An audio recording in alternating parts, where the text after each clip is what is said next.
Welcome to the Butterfly Effect. I'm Chris Horner, and this is Paris-Nice Stage 6, or it would have been, but they've got canceled Stage 6 at Paris-Nice. So we're going to go over to Tirreno-Adriatico for Stage 5 because we have a summit finish, 10 kilometers long at about 7% from the bottom to the top average. So we know there's going to be a big GC battle at Tirreno-Adriatico.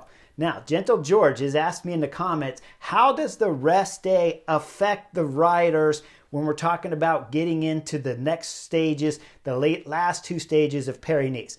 Well, the rest day could be different for each rider, so it can have a different effect on the race. You could have some riders that really enjoy the rest days. Like personally, I never had problems with rest days. I just do about 30 minutes, maybe 45 on the trainer and spin the legs out, stay rested, get some sleep, watch some TV shows. I always brought movies with me of some kind with DVDs back in my day. So I'd spend most of my time on the bed and get a very good massage. And then I'm ready to go for the next stage. Now, the last two stages of Paris-Nice, when you look at the profile, you have a little bit of time to warm the legs up before you hit that first climb on stage 7 of Paris-Nice, but not a ton of time. So riders that get a little bit blocked, maybe they eat a little bit, they have too much sodium, they could get a little bit bloated. You could have some problems if you're not a pure climber when you start getting into the early mountains parts of the courses that start near the beginning. Once you get about an hour into the stage, hour and a half into the stage, the legs will flush out any extra sodium and from your diet that you had the day before, but it can be a problem if the race starts and bam, you go straight up a climb right away. You could see riders have a lot of problems. Again though, each rider is affected differently, and how the team takes care of the riders could be long transfers or something like that in the bus could have some kind of effect. But for the most part, personally, I really like the rest day, and I could always come good for the next stage as long as we're not just going from kilometer 0 straight up a hill. As long as we got about 10K, 15K to work the legs out, I'll be fine. Once you get an hour into the race, most of the riders will be fine after a rest day. And then some of those riders could even get recovered because they could have little injuries from earlier crashes in Paris-Nice. And this rest day here could give them time to get recovered and get all the muscles a little more relaxed, and they can come good. So remember, the last two stages at Paris-Nice are going to be explosive because they're all short, about 150K for tomorrow's stage, and then if I remember right, about 115 for the Col d'Es stage, the real famous one, and that stage is going to be incredibly explosive with the short mountain stages. That's when we start seeing that teams such as UAE team members Tadej Pogacar could get put under a lot of pressure on that last stage for Col d'Es because it's medium mountain stages and they come short and fast, so you can lose your teammates quickly. And all the pro riders can do 115K no problem, full gas, start to finish of a stage like that. So it puts one team right in the front in big time difficulties if they don't get other teams joining the front and pulling Tadej Pogacar all the way to the finish on Col d'Es. Now, let's get into Tirreno-Adriatico because this stage is not canceled, and when the riders are signing on, it looks sunny and nice from the Chesterfield here at Bend, Oregon. And at my house, we had our own storm with a ton of snow out front, so I was shoveling snow all morning trying to get my 8-year-old off to second grade on time. I did, and now we're coming back and watching the race, and it looks sunny and bright as they're signing on. Now, that's going to change once the cameras come on with about 80 kilometers to go, as we have 6 riders up the front, and it's Anthony Perez from Cofidis, Eric Fetter from Eola Cometa, Simone Guglielmi from Arkea Samsic, Florian Stork from DSM, Stibart from Jaco Alula, Davide Ballerini from Quickstep are all represented up front. That they only have about a 2.5 minute gap, and when the peloton is shown on the cameras, we see it's Bora Hansgrohe on the front. Okay, 2.5 minute gap. It's a little bit keeping it close for my liking when I'm sitting on the couch and it's Bora Hansgrohe, because what I'm thinking about are time bonuses to Primoz Roglič on a finishing stage like today. Don't know exactly what kind of form Primoz Roglič has, but he looked pretty solid on the short uphill finish.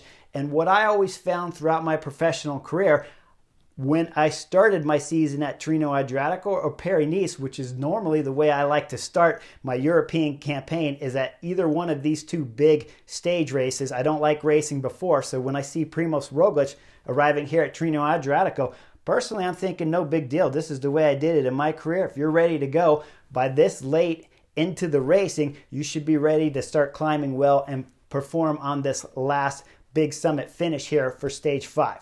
Now, Bora Hansgrohe's on the front, keeping it a little close, like I said, but things start getting nervous around 50 kilometers to go, and that's when you see the peloton back there going curb to curb, and you see all the big teams.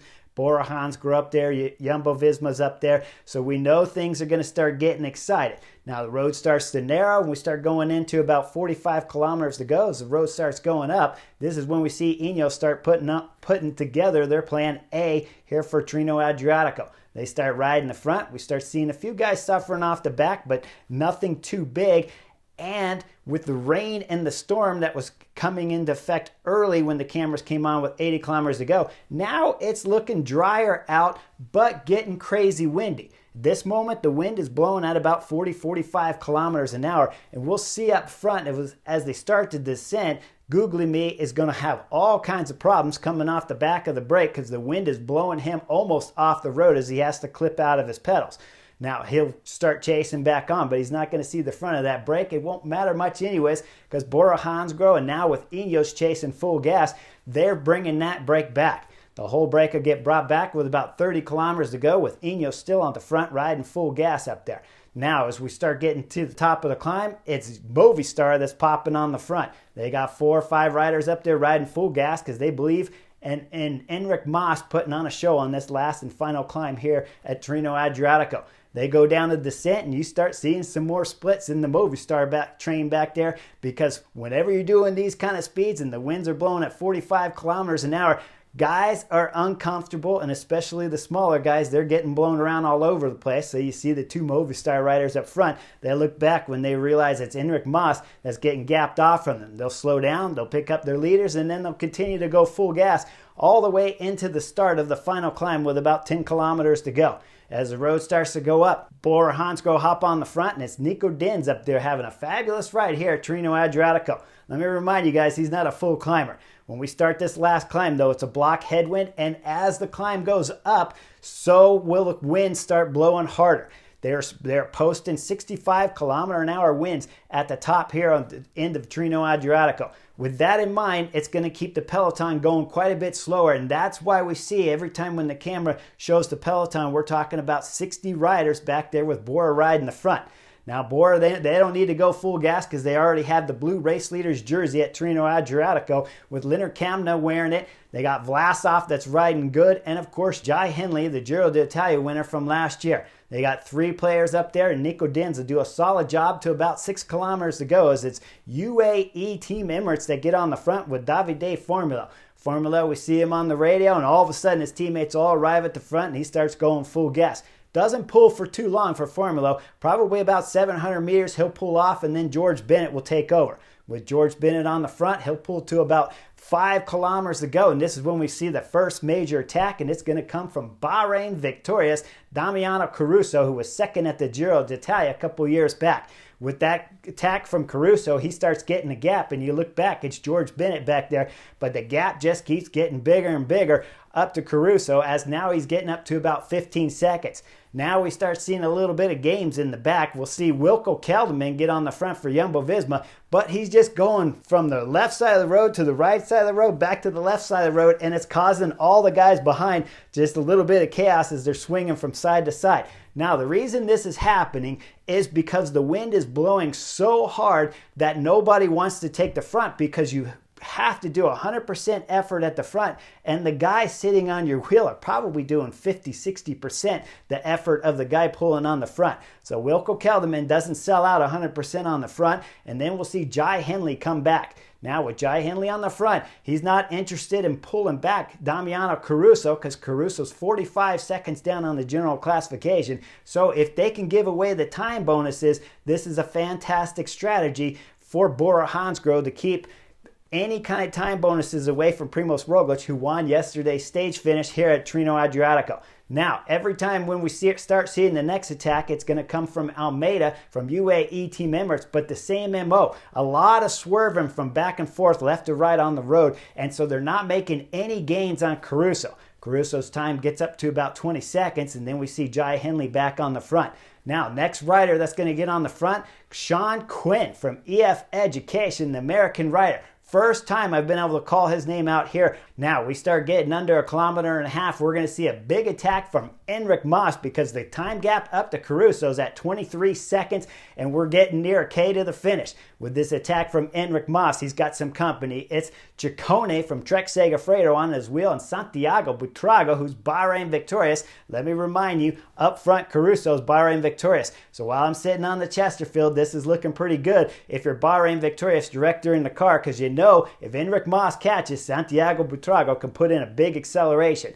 Enric Mas is going hard on the pedals. Santiago Buitrago now starts to open up a gap as he's falling off, but he's going to get replaced because Mikel Landa from Bahrain Victorious is coming hard from the group behind. We'll see back there, it's Wilco Kelderman setting a hard pace at the front. And when I bring the film back to the time when Sean Quinn was chasing EF Education, I'll show you the back of the peloton there, and it was Primoz Roglič way back in the group. Now as we see Wilco Kelderman pulling, Primoz Roglič is near his teammate's wheel as Wilco Kelderman's trying to close the gap up to the leaders up front. Now Enric Mas has still not closed the gap up to Caruso, who's going under the 1K banner, but he's got it just about close. We see in the pictures behind, Hugh Carthy did a big time effort to close the gap up to this group. And now as Enric Mas closes up to Damiano Caruso, Bahrain Victorious have not one but two riders in the front group with Mikel Landa, who made the bridge.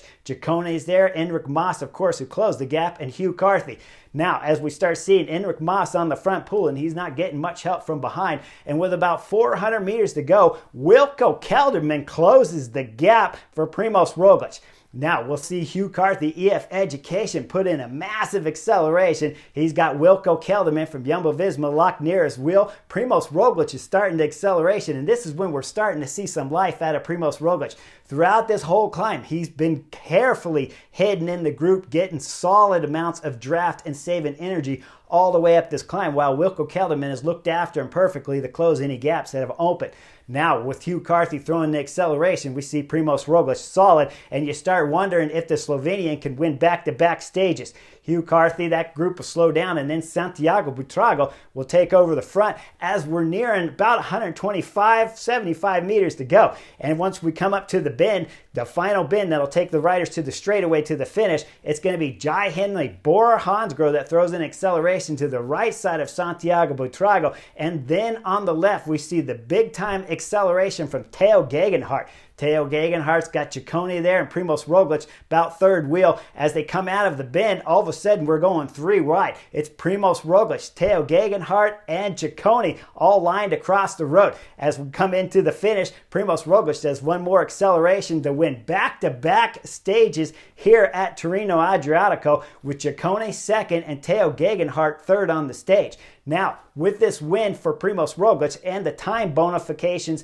of 10-second bonus, let me remind you guys, Leonard Kamna, who was following the wheel to begin with, but then gave up and couldn't quite follow Primoz Roglič to the line, he doesn't gain any time bonuses, so he'll lose the race leader's blue jersey. Primoz Roglič, Jumbo-Visma, will take over the race lead with 2 more days left here at Tirreno-Adriatico. Afterwards, when we see the podium celebration, it's done all indoors. Primoz Roglič is popping the cork off of the champagne bottle there, and as soon as he does, that thing explodes. He starts shooting it everywhere, and they're indoors, and I was like, what's going on here? And then the camera backs up a little bit. Well, he's shooting it out the back door of the podium building there, not getting anybody wet inside. Now, Primoz Roglič got a big-time smile on his face, and he could tell this is a little bit unexpected here to be in the race leader's jersey and winning 2 back-to-back stages here at Tirreno-Adriatico.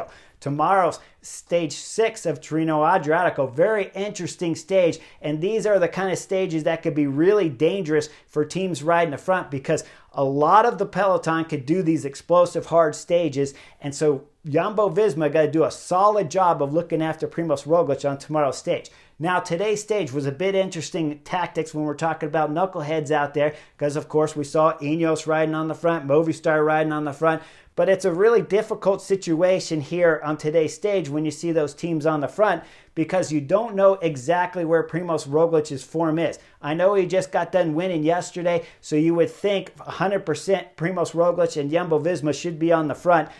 And honestly, I think they should, but nobody's really a knucklehead out there today because you're just not sure what kind of energy Jumbo-Visma are willing to spend with Primož Roglič and trying to defend their lead up until the finish of this stage. Now when we start tomorrow, if those teams are riding on the front again, they're absolute knuckleheads after you see Primož Roglič ride 2 back-to-back stage victories here at Tirreno-Adriatico.